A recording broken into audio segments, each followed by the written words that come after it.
This week on the Pro Wrestling Podcast, Vince McMahon is back in charge of creative.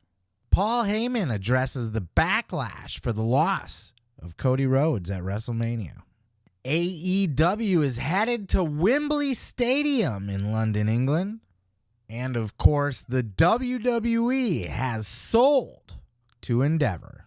I'm your host, Seth Grimes, and this is the Pro Wrestling Podcast.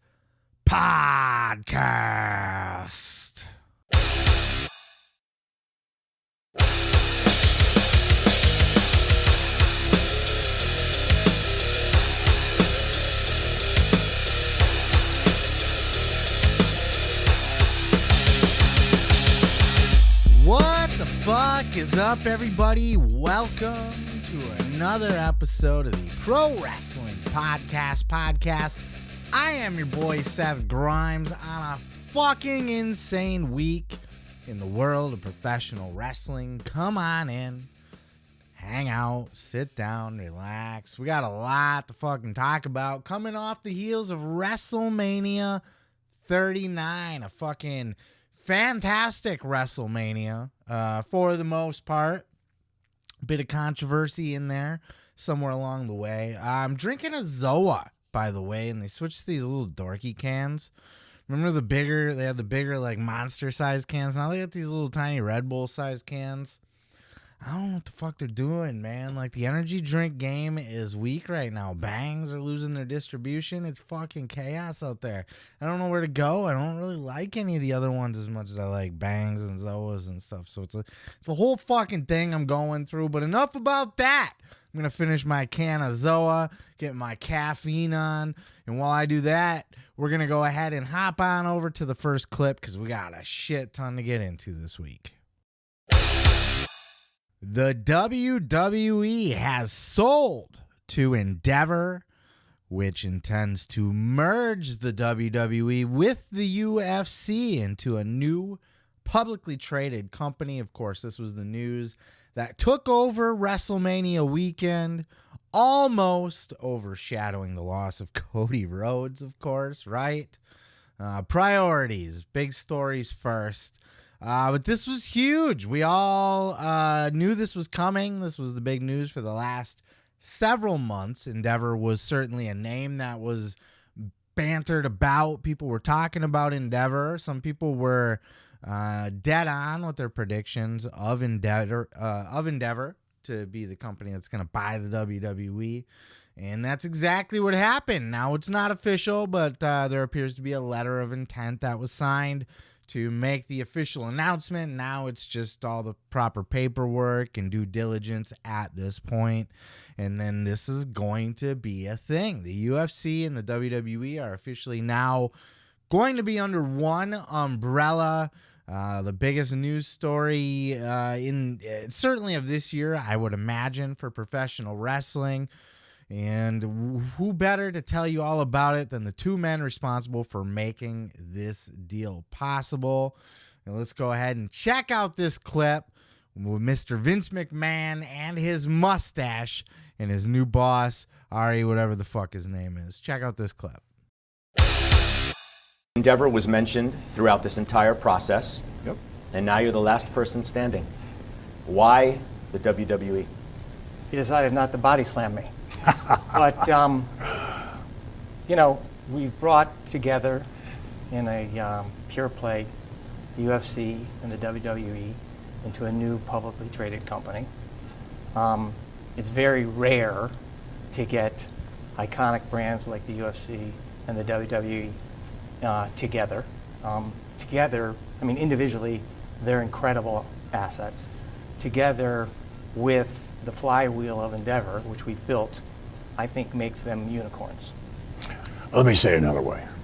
Go. This is the biggest thing Ari Emanuel and Vince McMahon have ever done. Yeah. Combining forces like this there's nothing like this. There's never been anything like this. People have been talking about this for a long time. There were a lot of other suitors Sure they here. were, but Ari, really, the synergies, everyone was very interested in us, and I appreciate that. But the synergies that Ari brings, totally different than everyone else. So The Saudis were said to be interested. Sure.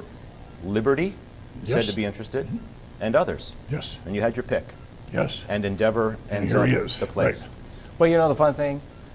We've known each other for 23 years. He, when I was a young agent, said, you know, why don't you represent us? It was an honor then.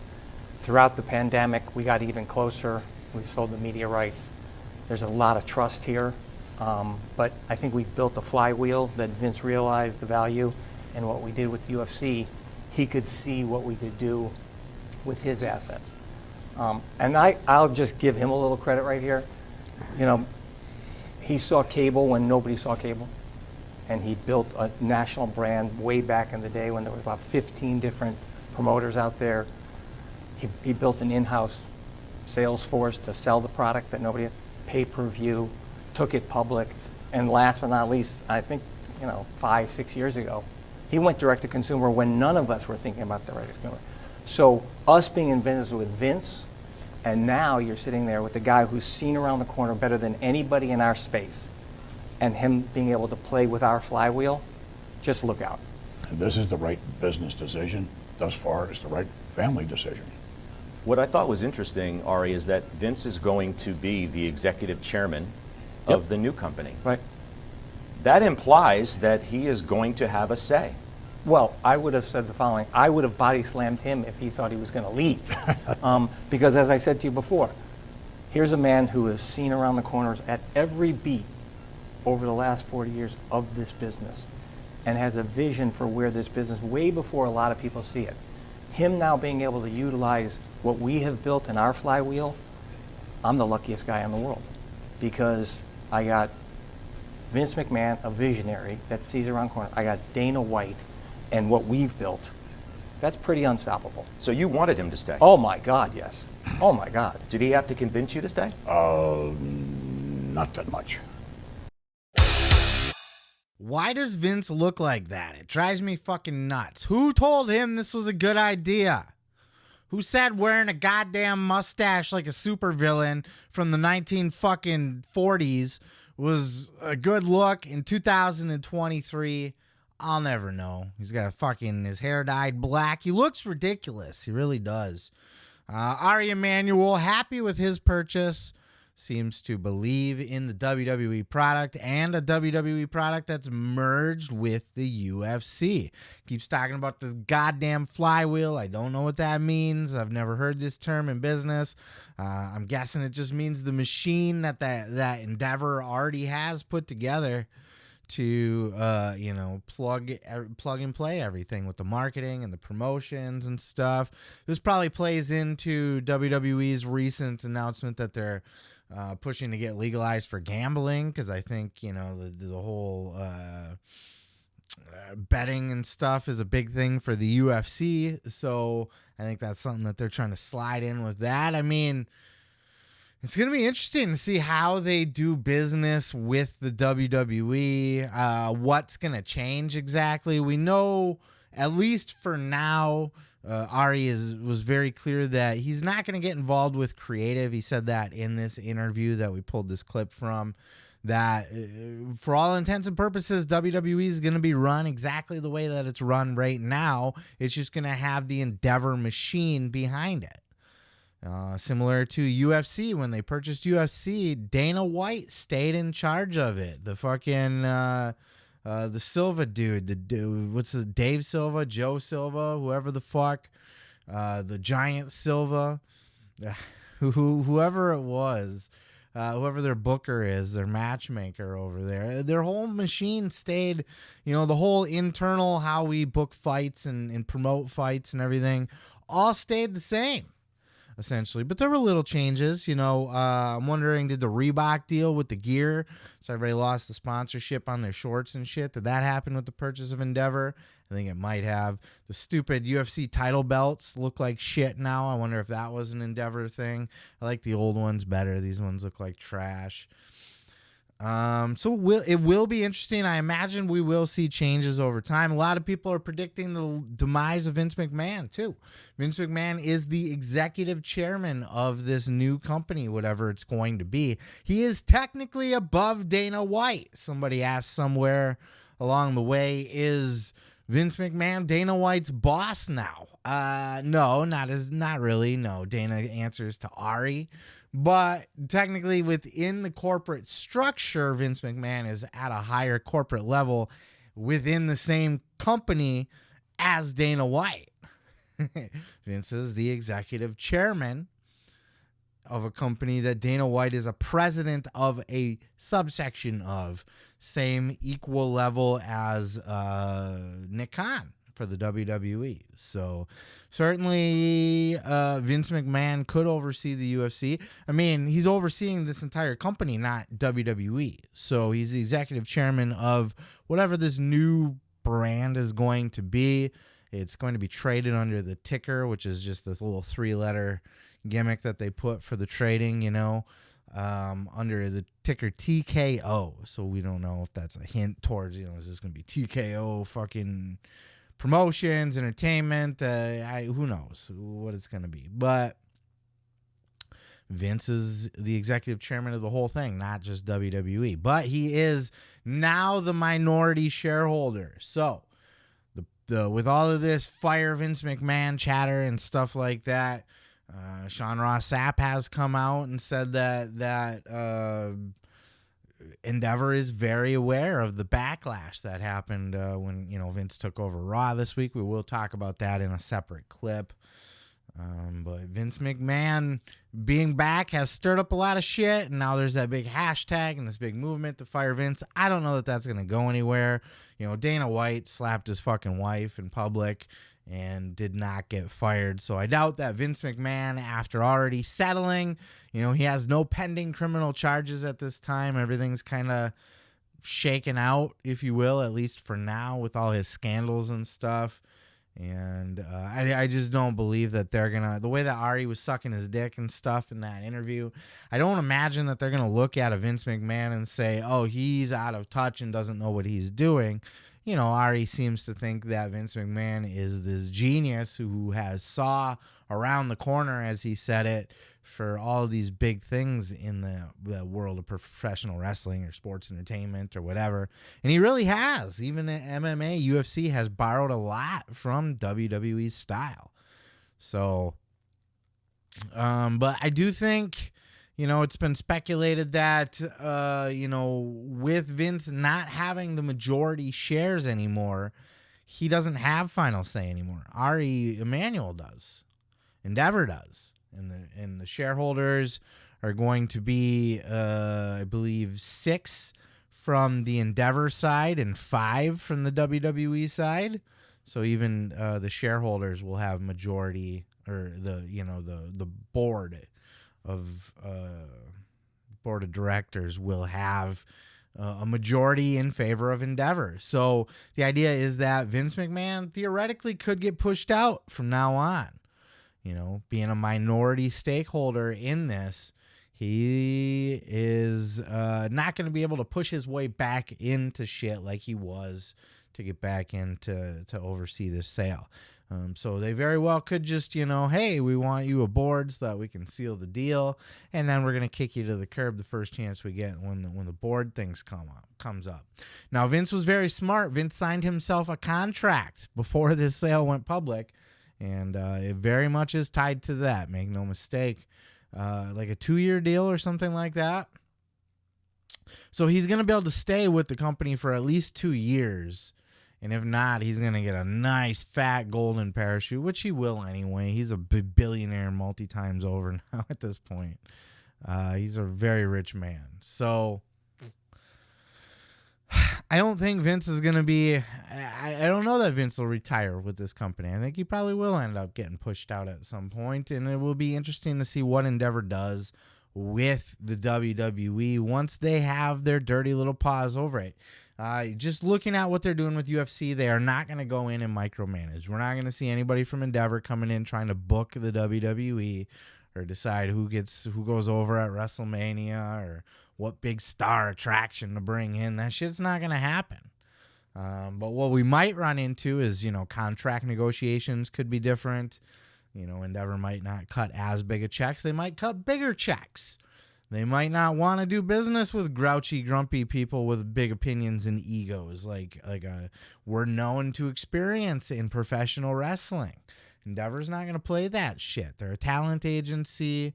They're, a sports brand with the UFC.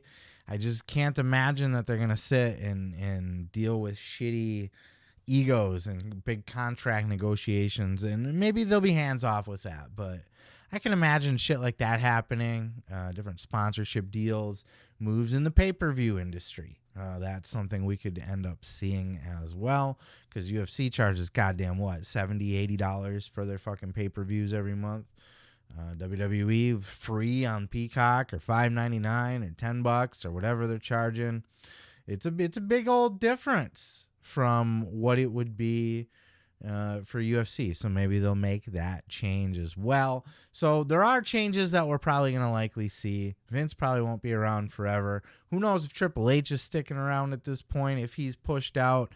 We heard he was not in charge of Raw at all, but he was in charge of SmackDown. So who knows where all of this is going. But this is the story of the year, make no doubt about it.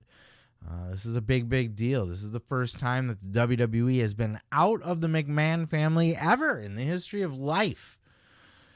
Starting with fucking Jess McMahon, and then Vince Sr., and then Vince Jr.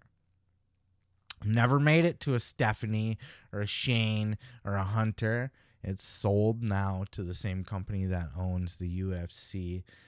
And that's a big pickup for them, man. This is a good pairing too. They are two separate types of, one's a sport, one's entertainment, but they're not entirely dislike each other either. There's enough crossover to where they can really combine offices. There's gonna be a lot of jobs that are gonna be lost in this. A lot of office jobs. A lot of people are gonna get cut because there's redundancies. They don't need two people. They don't need all those same people in like every department, marketing and this and that and the other thing. This will be interesting to see how this works in production. Are they going to combine production crews? Because UFC has their own production team. They're going to get rid of like a Kevin Dunn and all the WWE's production value, or is UFC going to get rid of theirs and bring on board WWE's, or will they stay separate? So many questions. I imagine to try to save money, they will combine a lot of shit, but that could end up just being mostly office stuff. But this is a big, big, big deal, a giant story. It's going to be very interesting to see how it develops later this year and in the coming years. How does Endeavor run a WWE? What does WWE look like outside the hand? Because the wrestling business is not... This is not a sports or entertainment brand like other sports and entertainment brands. Wrestling's very carny and very insidery and has its own culture and its own rules and its own fucking nomenclature. Is that word work for this situation?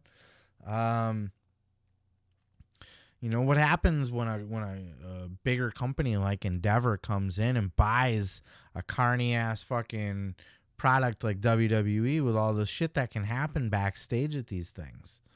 What is a Michael P.S. Hayes and Endeavor? Does that go hand in hand? I don't know. This is gonna be wild times. Interesting to see the changes, but I want to know your thoughts. We've heard a lot of different opinions on this. We've heard different angles and different ways of approaching this and perspectives, I'm sure, over the week. I'm one of the last to talk about it here. But certainly I'm very curious to hear your thoughts. What do you guys think about this move? Are you on board with the fire Vince McMahon situation? And do you think Endeavor will do better with the WWE, or do you think it'll be just a shit product now, or maybe nothing will change at all? Let me know down in the comments below, and I'm going to go ahead and move on to the next. Well, the boys backstage on Monday Night Raw got a big surprise when they found out that their entire script that was written had been torn up and replaced by none other than Vincent Kennedy McMahon with his mustache. Vince McMahon back in charge of creative, at least for Monday Night Raw. Now, he was not at SmackDown, so it does remain to be seen just exactly how big of a role Vince is going to be playing and shit. You know, everybody's saying Triple H is still the guy in charge. But Vince was certainly the guy backstage in charge of Monday Night Raw. If you don't believe me, check out this clip from Sean Ross Sapp over at Fightful, who broke the story. Vince McMahon back at Raw. Fightful Select covered this to an extent in which I don't think anybody else did, although there was some great reporting by Dave Meltzer and Mike Johnson. We had just a ton. We had a huge story on Tuesday about the locker room morale. I had a higher up in WWE that called me on Tuesday, Jimmy, and they said, so what are you hearing and what do we need to know? And I said, it's the worst locker room morale I've seen since Royal Rumble 2022. And that was considered the down point. Yeah. That was the lowest I've ever seen it. Yes, yes. So there are 3 WWE related things that I have gotten this many messages about. Okay, 4. The Vince thing. And I guess you could count him weaseling his way back in. Royal Rumble 2022 and Hell in a Cell 2019.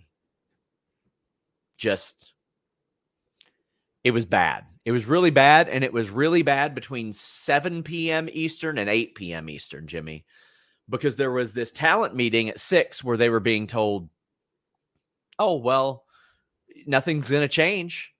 And then at 7, things were changing. And somebody's saying, I didn't need a report that Vince McMahon was back in power. It was self-evident. No, it wasn't, Jonas, because you had people that had shows swearing up and down through January, February, March. He's back. He's back. I know he's back. I know he's back.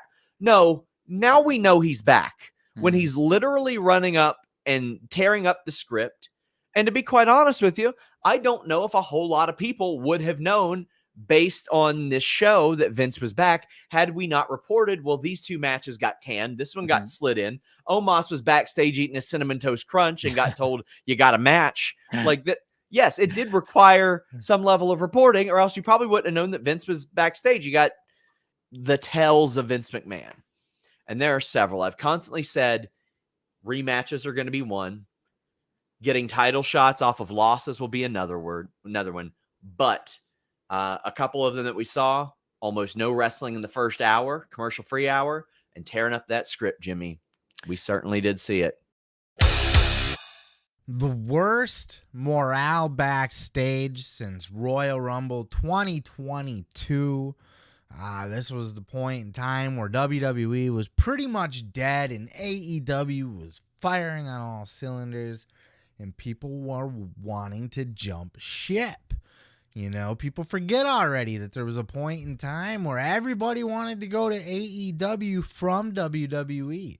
AEW was the lifeboat for WWE because Vince McMahon is an insane old fool and nobody wanted to work for him. Now Triple H takes over. Vince is gone. Now all of a sudden all these fucking turncoat dirty ass bitches want to flip-flop and fucking and backtrack and turn around on their opinions and want to go back to the WWE because Triple H is in charge. And all of them motherfuckers ain't saying nothing now because Vince McMahon is back in the chair. And we had all heard, we had all speculated, you know, when Vince was pushing his way back into the company, people were already saying it's not going to be long before he's already involved in creative. Triple H had already said, yes, Vince is pitching ideas, but I'm still the final say. And now it's official. He was tearing up scripts. He was changing matches. He was removing, cutting matches, making changes. He made changes to WrestleMania. Does that sound, whether he was at SmackDown or not, regardless, does that sound like Triple H is in charge of creative? If Vince McMahon can just come in and fucking just do that, you know what I mean? Like, just fucking come in and just change everything on the fly like that. So a lot of people are pissed backstage. People, there's rumors Bayley doesn't want to be there anymore. I had been pitching for a while now on a couple different segments. I had pitched Bayley leaving WWE, joining Mercedes, as a fucking like outsiders, like a 2-woman power trip, like just fucking them two out tearing up the indies, tearing up AEW, Forbidden Door, whatever it is, fucking just be the outsiders, you know what I mean? Like the female version, not copy it, but you know, them two as not even invaders, just an outside force, kind of like they're trying to do with Saraya and her fucking bitches over there, Ruby and Tony Storm. But I think it'd be good. Pair her up with Mercedes and have them fucking go on a run. I've been saying Bayley needs to leave WWE for a little bit ever since Sasha made her debut for New Japan. I think that's a good fit, though I don't know that she's going anywhere necessarily. It could just be towards a storyline, or who knows what's going on. We don't have all the details, but we have heard, you know, the Grizzled Young Vets asked for their release, but they're from NXT and nobody cares anyway. Let's be real. You know, everybody talks about that as a big story. Nobody gives a fuck about the Grizzled Young Vets. They're in NXT even, for fuck's sakes. Nobody cares. You know, and that's not a take away from them as a tag team or anything. It's just, ooh, the Grizzled Young Vets are threatening to leave, or they asked for their release. I'm sure Vince is crying about that. Oh no, Endeavor better remove Vince because the fucking Grizzled Young Vets are asking for the releases. But you know, Sean Ross Sapp reports that there's tons. This is the lowest backstage morale has been since it was at its worst before. So it's not just those people. But you know what? These wrestlers sound like a fickle bunch to me too, because as I was saying earlier, you know, they were pissy with Vince and they all wanted to go to AEW, and then Triple H takes back over and now they all want to go back to WWE. Now Vince is back, now they all want to leave again. Fuck off. You know what I mean? Like, pick a company and go with it. You don't get to play favorites like that. Fucking fair, whatever, you know, side of the fence is greener at the time. Oh, the sun's over here, so I'm going to hop over here. Now the sun's shining over there. I'm going to hop over on that side now and get it on both sides. Fuck you. You know, this is what you get. You're a WWE person. You're a Vince McMahon person. Vince in charge, though, is not going to be good. You know, Raw was crap. Nobody really liked it. Not a lot of wrestling. I find it funny, though, that people complain that there's not enough wrestling on WWE, but then hate AEW because there's too much wrestling.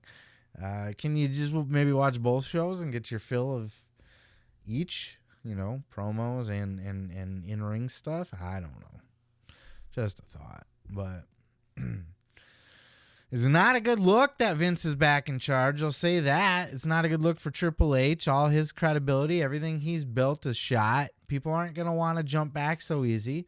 Look what happened with Cody Rhodes, dude. You know, that say what you will about, oh, they're telling a bigger story or whatever. He still got the main event WrestleMania, and I kind of agree with that.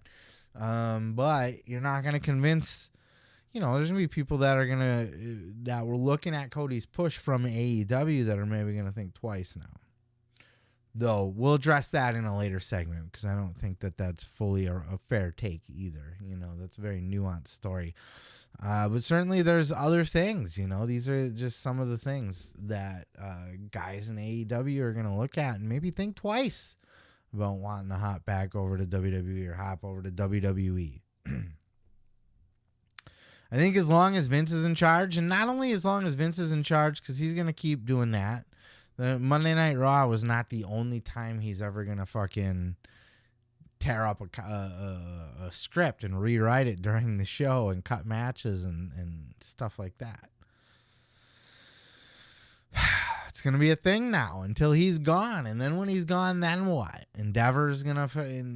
it's a whole nother company that does not know pro wrestling. They're going to have to keep wrestling people in charge. Hopefully Triple H... But, you know, maybe he'll get sick of this shit too. Who knows? But certainly people are on high alert for WWE's creative at this point. Is it going to continue to go in the gutter now again? Is Vince going to tear up more scripts and be more in charge, more hands-on with this? Or was that just kind of a WrestleMania one-off and he's going to leave the meat and potatoes of it back up to Triple H? And even so... Vince McMahon even said in that interview that he did with CNBC with Ari Emanuel is that he's not going to get into the weeds of creative, but he is going to oversee creative. So certainly if there's something he doesn't like or he feels strongly about or differently about than Triple H is going to get overruled. So ultimately, Vince McMahon is back in charge of creative. Well, AEW put their big boy pants on and slapped their balls down on the table. This coming out of a very newsworthy WrestleMania. Well, with the 2-night WrestleMania show itself and then the big sale of WWE, AEW had to do something big to let people know that they're still in the game, that they still exist, and that they are still a big player. And what better way to do that than a fucking massive stadium show over in London, England. They are not playing the Wembley Arena. They're not playing a theater attached to Wembley Stadium. They are playing Wembley Stadium. The big motherfucker. 90,000 people. Can they do it? Will they do it? Check out these clips, and then we'll catch you on the flip side. They've never done, the super loaded show that they have the ability to do. They've done very loaded pay-per-view shows, but they've never done it, and they've never done it in a market like London, which does have a real, a great shot with those people will know that, the difference between a big show. That's really important right now for them, I think. To do something to make you look like you're not that far away, because right now, obviously they have not produced a show like that. They've had the chance to on certain occasions. They've had the ticket demand in many markets to do a stadium show, but have not pulled the trigger. I did say on the air, London is the announcement I'm hearing. However, we were hearing like OVO at Wembley, the 13,000. Mm-hmm. Right. Oh no, it's the Wembley. It's Wembley. Alex. And it's All In. They're bringing back All In because they own ROH now, and ROH owned All In, for those of you who didn't know. And we got a lot of people asking, Anthony Martin, are we getting All Out in Chicago or probably not? Jambeard says, now that we have All In, do we still get All Out then? Because wouldn't that be fairly close to each other, at least in AEW close? Porterhouse says, will All Out be moved on the schedule since it's the week after All In? Christian says, hey, Sean, I live in Chicago, so this is important to me. Is All Out still a thing? We had reported on Fightful Select recently that they were told internally, United Center, All Out, same as always. Anthony Bowens just got on Twitter and said, nope, this is All In. The following week is All Out. Wow. Now, that's crazy. A lot of things can happen. You can get Wembley and scale it. Sure. This, they haven't mentioned if it'll be on pay-per-view. Oh. They haven't mentioned that. If it's not, they're missing out. You got to do this. You got to have this on TV, pay-per-view, something. Yeah. And what they are doing is what a lot of people have said, all right, you sold out Forbidden Door immediately. Go ahead and do this. Go ahead and do this. Do a stadium show. But if what Anthony Bowens is saying is going to happen, this is going to be one of the biggest weeks in AEW history. Wembley on Sunday, All Out, maybe Saturday or Sunday after that. When people who were like Wembley, to me was like, Wembley, and a lot of people are like, well, what? I don't understand what the significance of that. Okay, well, it is like the goated arena for soccer / football in England, in London. So there's that, plus Arthur Ashe, which is a really big place for them to run when they do Grand Slam, seats, I believe, 24,000 people is the capacity for that. It gets reconfigured for wrestling, but if you just Google capacity for Arthur Ashe, it's around 24,000. Wembley is 90,000 people. And if you're going to run this, you got to know you've got the people who are going to pay to fill that, at least most of it. Because if you don't, it's going to backfire horribly. It's going to look really bad. I know that AEW is incredibly popular in the UK. The UK is Europe is a different animal.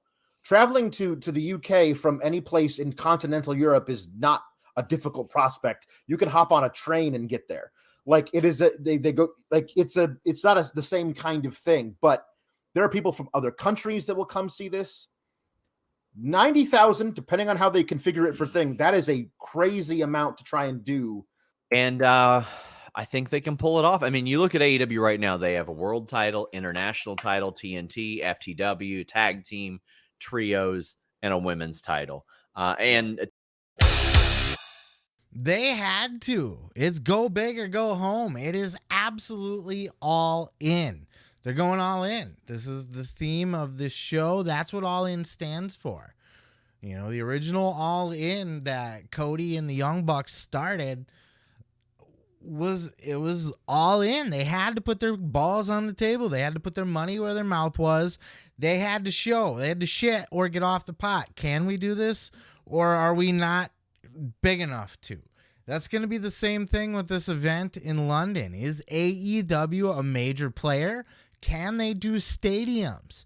We will find out. This is a ballsy move, and a lot of people are scoffing at it, laughing about it. Oh my God, I can't believe they're even attempting to fill fucking 90 seats. 90,000 seats. Are they insane?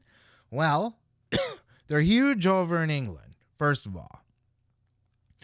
And that's because they have more of a wider TV exposure. It's not to say that they're the bigger product over there, but they do have more of a TV exposure than WWE does over there. They've never been there before. This is an opportunity to make that first impression. We're going to your town, and look, you know, when they went to Canada, they did great there, and now they just sold out Forbidden Door in Canada at a big arena.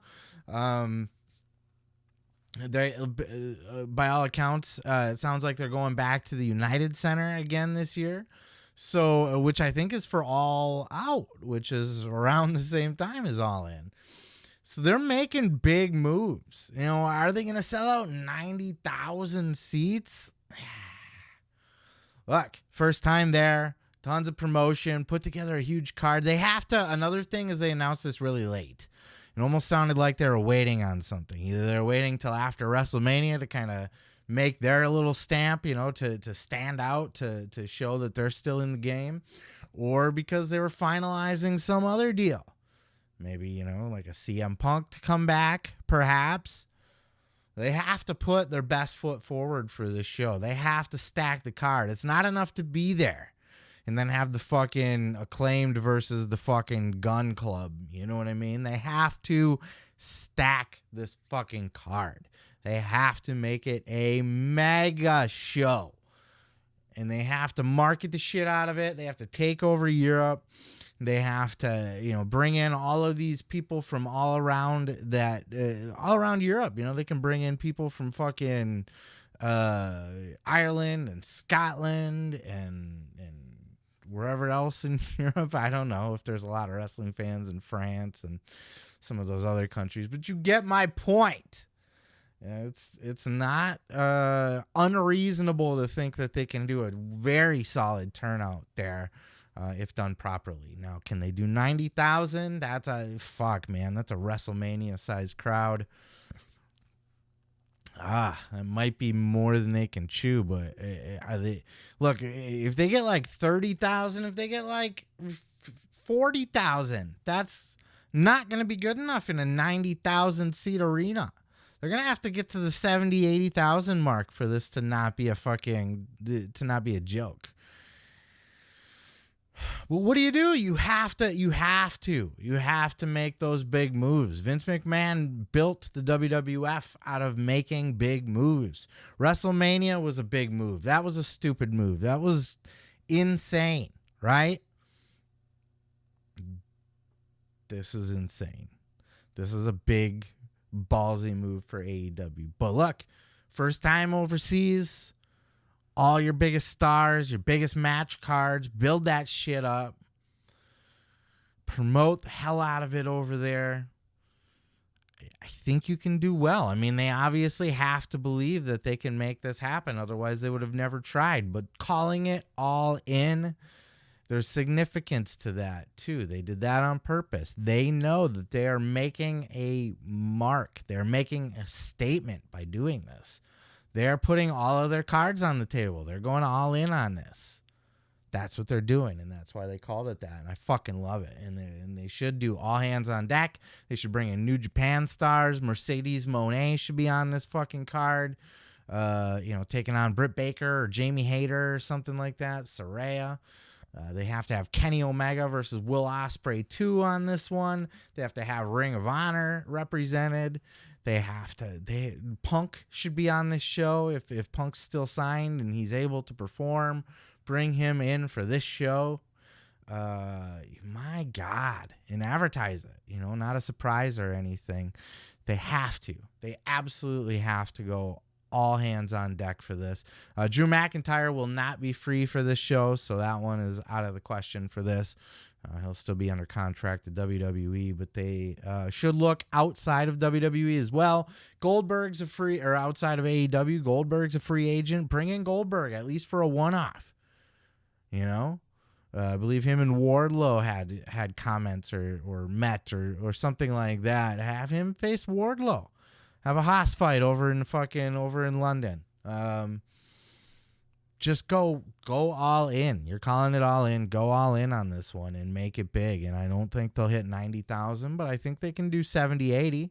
I really do. I think you guys who scoff at this, I think you underestimate AEW as a marketing machine, as a promotional machine, as a money spender, as a brand over in Europe that hasn't been there yet, has not been exposed to it yet. There's plenty of opportunity over there, and this is a big statement by AEW, big ballsy move, worthy of a Tony Khan major announcement, by the way, which he gets laughed at about all the time too. This is a no-brainer to make this move, but the question is, can you make it work? And if you fail, this could hurt you greatly. So I hope they have a good plan in mind.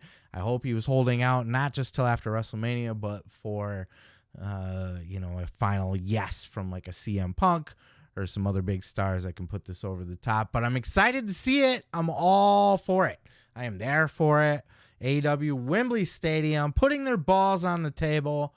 What do you guys think? Let me know down in the comments below. Will they sell it out? Will they get close to sold out, 70, 80?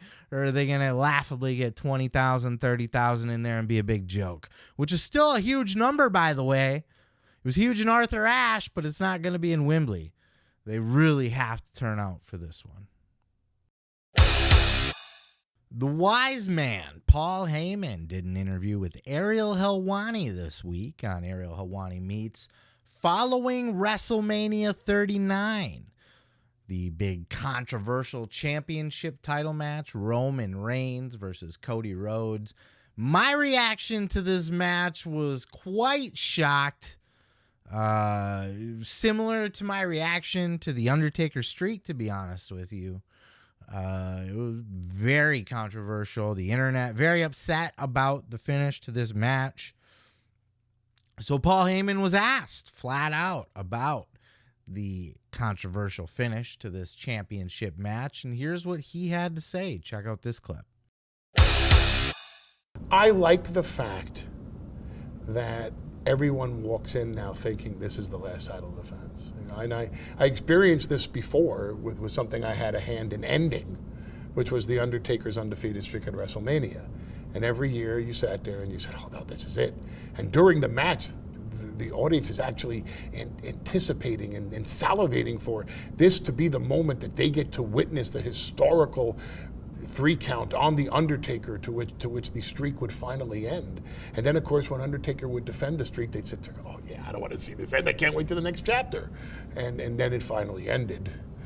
And, the audience was shocked because they thought they would see it. They thought they would see it. They thought they would. No, they didn't get to see it. And this was year after year after year. And then they finally got to see it. And I think that's the same thing with Roman Reigns' title defenses now. You hope this is the one. You think this is the one. You're sure this is the one. You watch the match happening and you go, you know this is the one. And then it turns out not to be the one. Oh, man.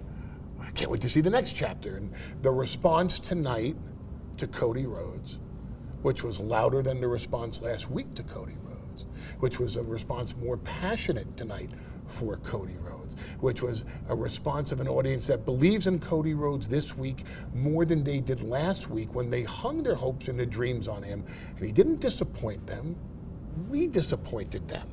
We took that away from Cody Rhodes. Roman Reigns took that away from Cody Rhodes and the audience, and they blame Roman Reigns for it, and they appreciate how close Cody came, and they know now, they know the next time Cody Rhodes steps in the ring with Roman Reigns, this will be the one. I disagree. I disagree wholeheartedly with this. I don't think Cody Rhodes is a bigger star or has more of a fan fucking following coming out of this match than he had going in. People were behind him because the story being told was designed as such to get the fans behind him, to rally the troops, to guide him, to be that man to dethrone Roman Reigns. Now, I get it. I get where now look, after my shocked reaction to this, because I was very much like, that was me, okay? But I started laughing. I started doing that like, oh my God, like the same reaction I had with The Undertaker, like that nervous laugh, you know, like, oh, I can't believe they fucking did this. Because where do you go from here? Who else is left? And sure, you could continue to tell that story of Cody Rhodes. He failed. So now he has to overcome. He has to try harder. He has to come back harder. He has to double down. But as other people have said in their thoughts on this, Cody, that's assuming the fans stay behind Cody, because that's not a guarantee. Look what happened in AEW. People got sick of him after a while. Fans get sick of the way WWE pushes their baby faces, especially if Vince McMahon is in charge now. Who knows if the fans are even going to stay behind Cody? What if he gets hurt again and he can't make it to WrestleMania? What if somebody else gets over in his place? All these different factors. You cannot count on being able to tell a 2-year story with this. You can't. Wrestling moves too fast nowadays. There's going to be too many shows between now and WrestleMania of next year where fans can turn on Cody or Cody can get hurt. Any number of things can change between now and then. So yes, I can see someone sitting, what if we told a 2-year story with this? And Cody loses at WrestleMania. Everybody thinks he's going to win. We build it up that he's going to win, and then he loses. And Roman stays dominant, and they go all the way back. Cody has to overcome all these odds and scratch his way back to the main event spot again. Maybe. But are the fans going to have that same kind of momentum behind Cody Rhodes at that point? I think they dropped the ball here. I think they overthought it. I think they are putting too much credit in Cody being able to carry his baby face. I don't think he's going to be as hot next year. I don't think you can make him as hot next year. He wouldn't have been as hot going into WrestleMania this year if he hadn't have torn his fucking pec. Fans would have got sick of him already. We watched this show in AEW. Cody Rhodes, the baby face, has a short shelf life. And then people get sick of it. Because he's too goody two shoes. It's too much. It's John Cena-esque. It's not gonna work. We're not gonna have this same opportunity next year. People are gonna be sick of Roman. Roman's not gonna be as hot. The bloodline's not gonna be as hot. Everything converged on this WrestleMania. And they fucking failed it. That's my 2 cents. Now, I get the idea of wanting to tell a story. I get wanting to drag this out. I get wanting to swerve people, to tell, Triple H, oh, this is just the end of the chapter. Blah, blah, blah. Look, Cody overcame the odds already. He was Stardust. He had to leave and go fucking that story. Him leaving WWE is overcoming the odds. He doesn't have to overcome the odds in WWE now. That story's already, they were just telling that story. They told it. And he tore his pec. And Roman is the unstoppable force. This was Cody's time. So he's not a bigger star because of it. He does not have more support from the fan base coming out of it. That's what Paul Heyman wants you to think. That's the story that they want the audience to feel. That's how they want to try to pitch this. They want you to want to root for Cody and want him to come back harder and better next time around. But I don't think they'll get there this time. Sure, they could make a moment out of it still. Sure, they could tell that story. Sure, Cody could stay over with the fans and he could stay healthy and not injured. But is he going to be as over with the fans? Is Roman going to be as over? Are fans going to want to see the same match twice in a row? I don't know. I really think somebody dropped the ball here. I really do. I think they overthought it too much. I thought whoever said, but what if Cody loses? Whoever came up with that idea needs to be fucking kicked in the balls. Honestly, it's not even that it's a bad idea. If you're listening to this and you're like, oh, you just don't fucking know you're a Cody mark or you don't understand the bigger picture. No, I don't, because we don't know that Cody can stay healthy or stay over, or that Roman can stay healthy or stay over. You are betting on a lot of shit to get us to next year's WrestleMania. And if not next year's WrestleMania, what are you going to do? Fucking just drop the title at Backlash? Fucking Backlash? Right, Joey Styles? Or what? SummerSlam? Yeah, it's going to be in Ford Field, but who cares? Is SummerSlam WrestleMania? No. Is that a WrestleMania moment? No. Who wants the SummerSlam moment? Mick Foley's happy being Mr. In Your House. I don't think Cody's going to be happy being Mr. SummerSlam, though. That WrestleMania main event is what he needed. And he could come back to it, and he could main event another WrestleMania as champion, win the championship. But this moment, that crowning moment, it's gone now. And now you're switching gears, and you're fucking spinning him off with Brock Lesnar as a heel. Roman's not even going to be on Backlash. What are you guys doing? I don't know. Maybe I got it all wrong, though. I'd love to hear your thoughts. This is very nuanced. Like I said, I laughed. I laughed at the finish. I got a giggle. I respect it. I said I wrote up on Facebook a little review of this, I don't like the finish, but I respect the finish. I respect the balls it took to do that swerve. LOL, Roman wins again. And Cody's story, Cody fails. That's a story too. That is a story. That's a great story too. But is it as good of a story as Cody coming back after being Stardust and tearing his pec to the fucking starting AEW to the fucking coming back to the WWE, the kingdom, to the climbing the mountain, the Royal Rumble, the WrestleMania, the fan swell? The biggest storyline of the entire year, last couple years, the bloodline. All of it was perfect. Whatever they're telling, I'll fucking, you know what? I'm not saying it's impossible for it to beat this year. It's very possible they could get us to a point next year where we're like, oh, yeah, this is, oof. I'm excited for this Cody Roman 2 or whatever they do, maybe it'll all make sense. And the hype machine will be there, and I'll fucking have to eat my words. But I just don't like it. It just doesn't feel right. I think they dropped the ball. But that's just my 2 cents. I'm just a guy yelling at my microphone in my basement. Let me know your thoughts down in the comments below. I'm going to go ahead and move on to the next.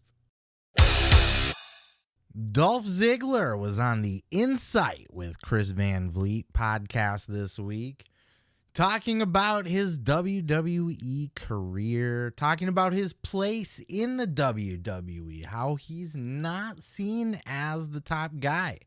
Despite how hard he tries, he's never been the guy. Dolph talks about this and his huge moment, his one big moment where it looked like maybe he was going to break through. That, of course, being the Money in the Bank cash-in. Check out these clips. And you know, you have held so many championships, you know, world heavyweight champion, but I feel like there were so many chances where you could have been the WWE champion. I feel so. This will, I don't know. Maybe it'll sound not bitter. Whatever. Well, the rest of the interview is bitter. We'll take a little break, but it's. I feel I was never in their conversation to be their guy. I understand that, but I go every day. I can try and whittle them down, and maybe in 5 years they'll go, "Hey, we got to let this guy go," or "Hey, in 5 years this guy's ready. I know we don't. He's not our top guy, but." When this guy has knee surgery, he can slide right in there. And I go, that'll be my chance. So just always be ready for that. And that happened a couple of times. And I'm like, are they going to buy it? I don't know. But I go, I was really proud. I go, early in the day, they're like, he's hurt. You come down, you hit him with the briefcase. Pop, pop, pop, pop, pop. 1, 2, 3, new champ. Play's going to lose. I go, this is me. I go, I almost get the big prize for 9 years in a row. Let's make them feel like Dolph is getting Dolphed one more time. So I go, I wanted like, I almost orchestrated it exactly how I wanted. I wanted one more little thing, but I go, let's have that. I'll beat him up. I'll hit him with the thing. I'll stomp on his ankle. I'll hit a famous surge to a corpse. 1, 2, kick out. Yeah. And you can just see the crowd go, they're doing it again. They got it. They teased us. We thought he was going to be the guy, and they're rubbing it in our face. Yeah. And then we get one more little false finish away. I go, oh, him just come kick me in the head. Kicks me in the head. I go down, and they're like, no. And he's rolling me over. I'm like, it was one of the most beautiful Shakespearean 3-minute movies I could ever create, other than when we gave it back with him just kicking me in the head 500 times and like putting me out. It was, we did like a double turn. Yeah. That was really fun. But we do that, we get one more false, and then he gives me that kick, I kick out, I go for something, and he puts on his finisher. Was it the armbar? Armbar. Yeah. Armbar thing. Yeah. So I'm locked in, I'm scrambling around. I wanted to scramble for like another minute, but I go, let's not push it. They've gone up and down 3 times in 90 seconds, like more than you could ever imagine. And I'm like, gonna tap. And then again, storytelling. He has a hurt ankle. Yeah. I go back to that ankle. Yeah, and Cole's like, the injured leg. Yeah, and I go, we sometimes forget. And in that moment, you don't always need that story, but I wanted the story. Yeah. Here it comes. He's got it. No, they're screwing him. Oh, my God. They're going to make him tap out. Oh, he's going to win. And as I'm selling up and he's coming up with his back, everybody starts to realize, oh, my God, it's going to happen. But then I'd like to think that like 10 or 20% on that zigzag 1, 2, they're like 3. Okay. Like you never know. Like, and if I had my way, I would have had him kick out of that zigzag and I would have went with something else just for one. I'll never have that WrestleMania hot crowd, hot moment, right place, right time. The guy that they wanted to be the guy, whether the office wanted it or not. Yeah. That I was so spoiled. It's like 3.5 minutes, and I am so proud of it. Del Rio was great in it too, and great in that double turn.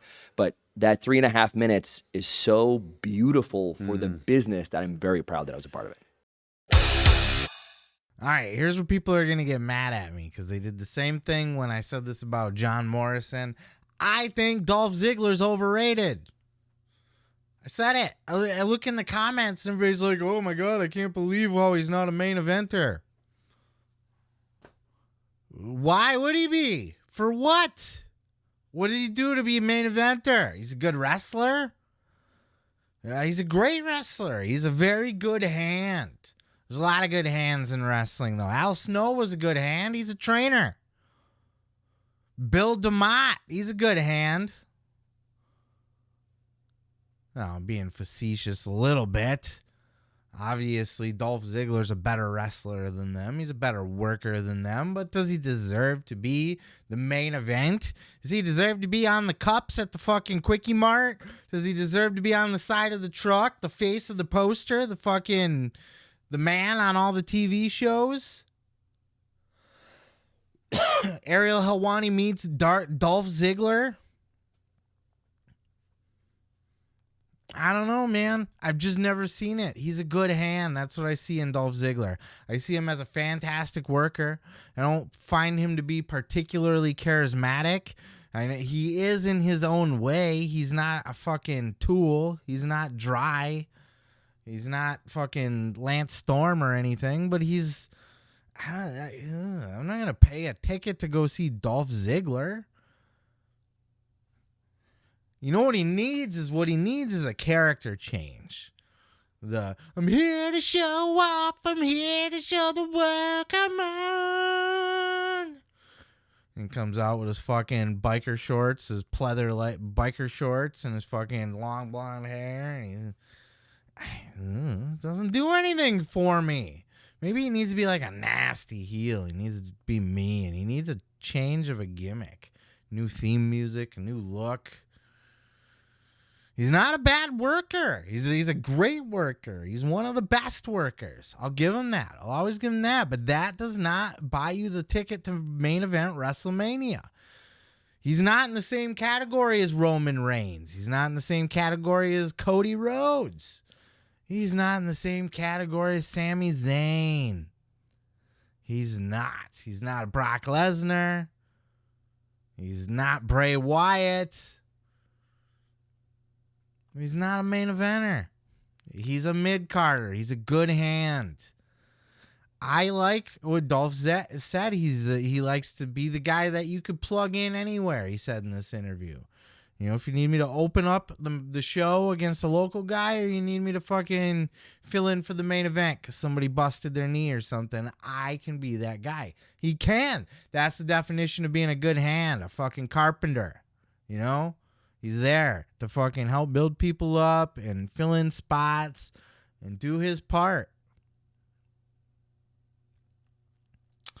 I just don't see where everybody gets this idea that this guy should be the fucking face of WrestleMania for the next 10 years. Where?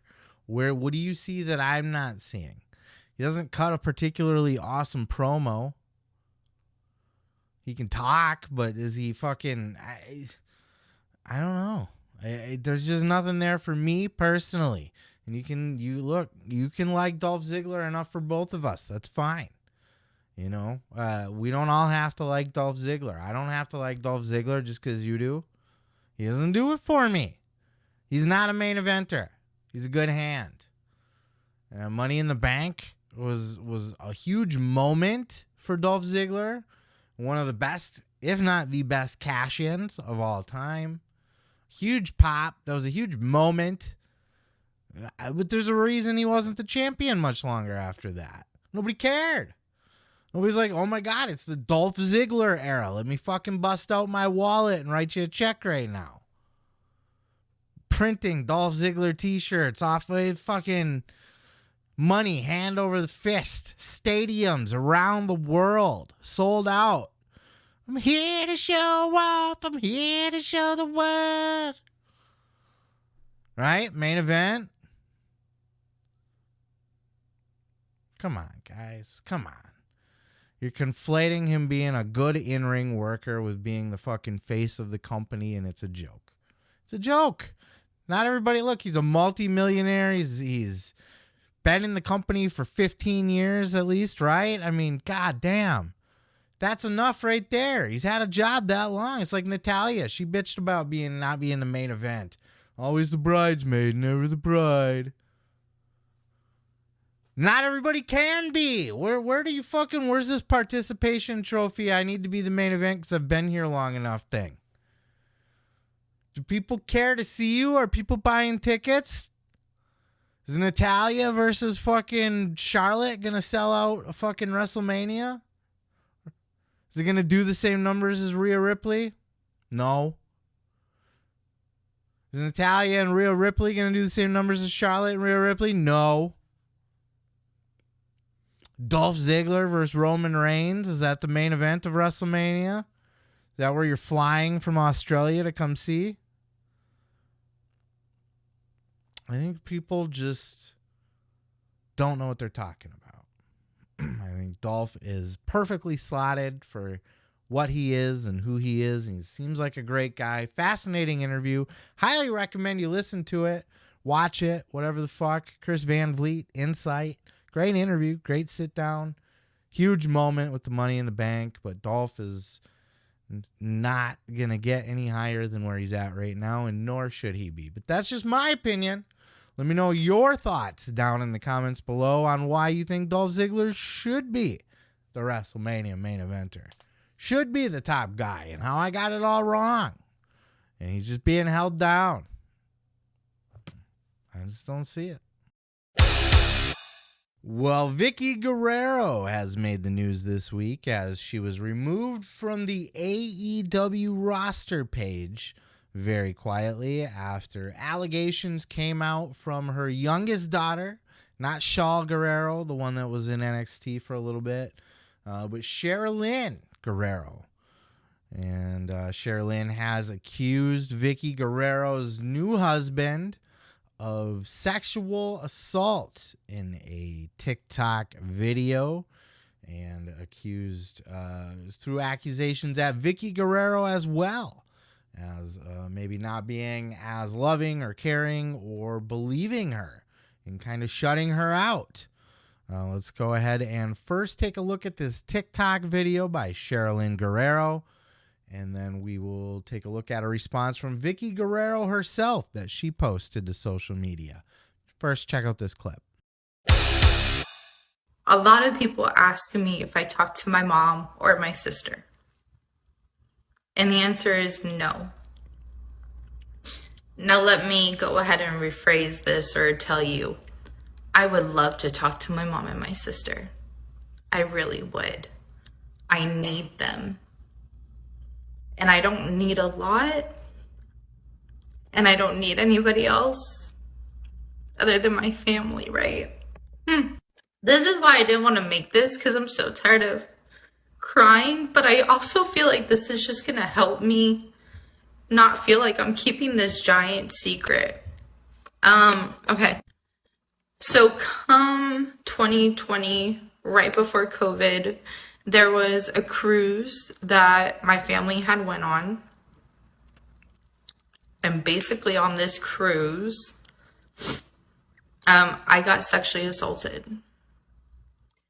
And the unfortunate part is that it was by my stepdad. Yeah, it was by my stepdad. And was I the only one? No, but that's not my business to put their story out there. But it happened to me, and the fact that I protected somebody that doesn't clearly give a shit about me is beyond me. But hey, you know, growth and maturity, right? And granted, let me tell you, I have told my mom how uncomfortable I am with him after it happened, and basically she was always telling me it was a mistake. It's not who he is. Just kind of like, I'm sorry, that's not my problem type deal. And I never really felt like she protected me. Moral of the story is she thought I owe this man everything. I owe him respect. I owe him just all this stuff. And last time I checked, anybody that handles me like that physically doesn't get my respect. And I really tried to tell my mom that, but she took it as a way of disrespect to her and her relationship. And that meaning she doesn't want anything to do with me if I disrespect her relationship. All right. And then before we talk about that, let's go ahead and take a look at this response from Vickie Guerrero, where she says, there are two sides to a story. Over 15 years, my relationship with Sherilyn has been hostile, and I have tried to deal with a narcissist person.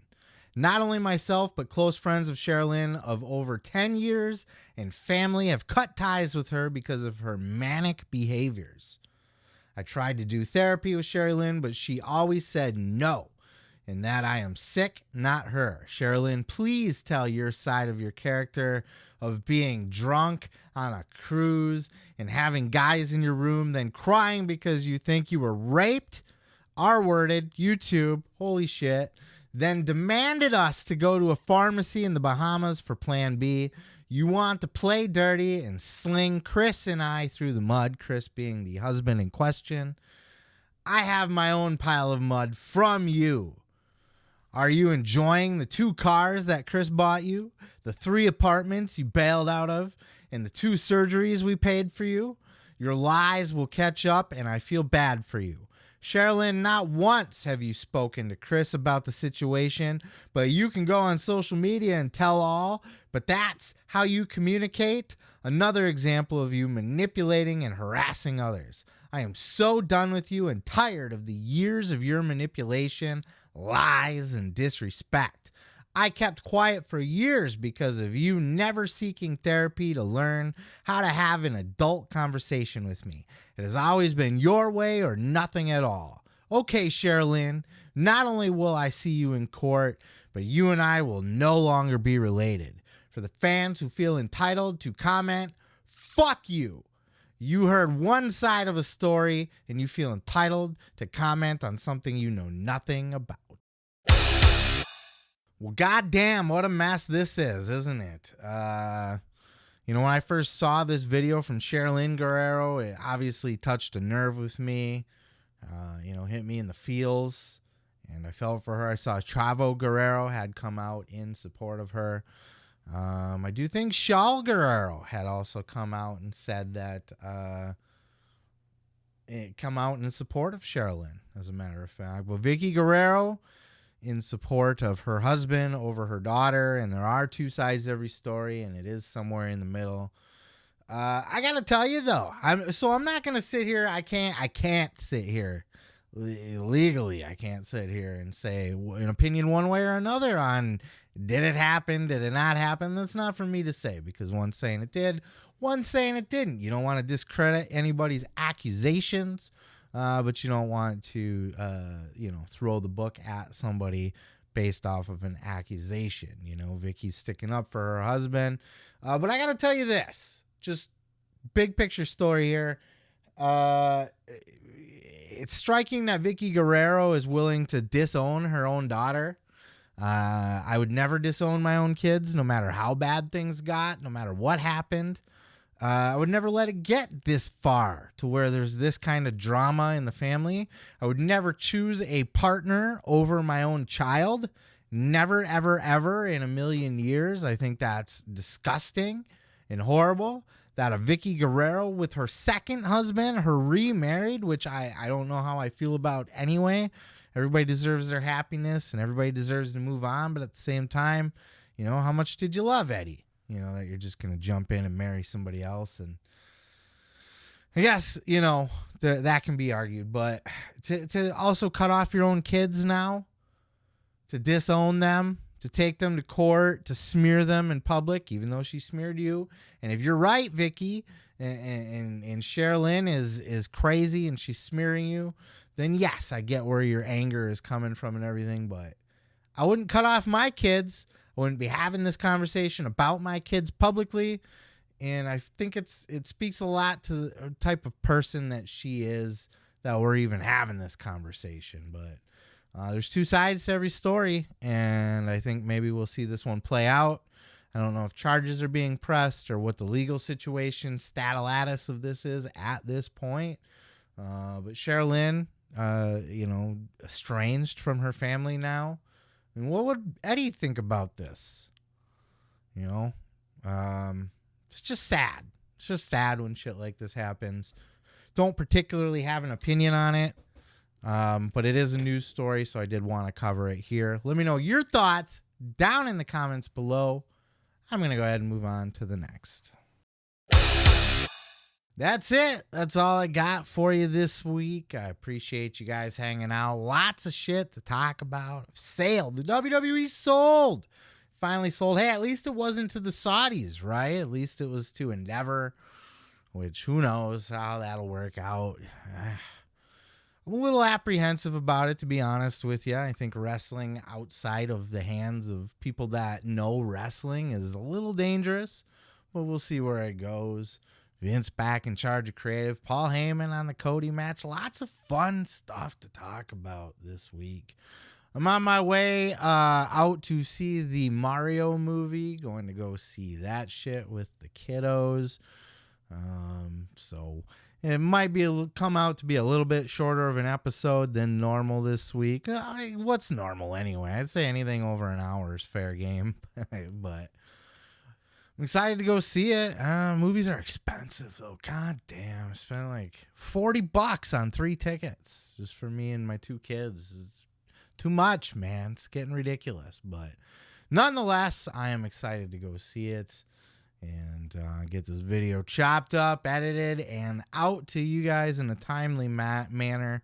That was something that I had an issue with the last couple weeks, and I do apologize to my podcast listeners specifically, as that was kind of the casualty of a lack of time and sickness. But hey, I'm just fucking doing what I can, man. Doing what I can. So that's all I got for you. I'm going to go ahead, head out, check out that movie. Peace, love, and pizza. I am your boy, Seth Grimes, and this has been the Pro Wrestling Podcast.